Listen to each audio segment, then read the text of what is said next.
This is going to be a little bit of a twofer about images in Google Slides. Sometimes I feel like working with students and images is tricky because they don't exactly know how to make images look good.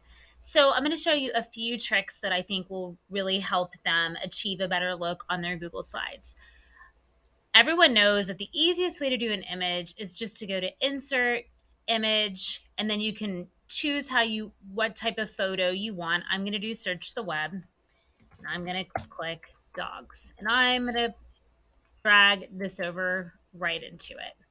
Now, did you know that you can actually change the shape of this image by clicking right next to the crop button? And then you can change it to any shape that you want. So that looks a little bit cuter. So you can play around with the different shapes. I think this is a really useful way. It gives you, I mean, you can even do like the arrows. You can do any of the shapes that Google has, and you can adjust it and all that good stuff. But what I really want to show you is another way that you can give your students a template. And this is new as of last summer. So if you go to View, and then you're going to go to Theme Builder, this is all the different types of slides that are in your um, deck. Now, the ones that are highlighted, that's the one that it's going to automatically go. Let me do that again. It's going to automatically go to the ones that are highlighted. And right here, you can see it's used by two slides. I'm actually going to delete this off because that's the whole point. You can rename it. It's probably useful because then you'll know what it's called. And if you have a few different types of slides, it's extremely useful.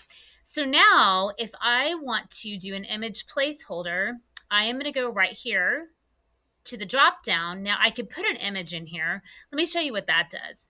If I put an image, it's going to automatically put it on both of these because it's the same type of slide.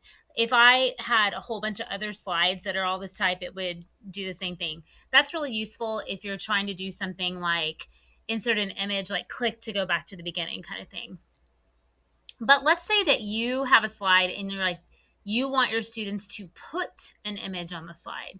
You're going to go to image placeholder. Now, there's only 3 options for this one. And then once you draw it, it's going to give them this. Let's do another one just so you can see it.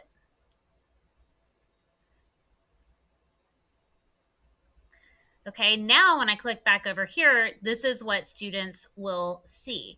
And so when they're working on their slides, all they have to do is click on it and it gives them all of these image options. And if you drag it in, you can drag it in or just double click it and it goes straight into it.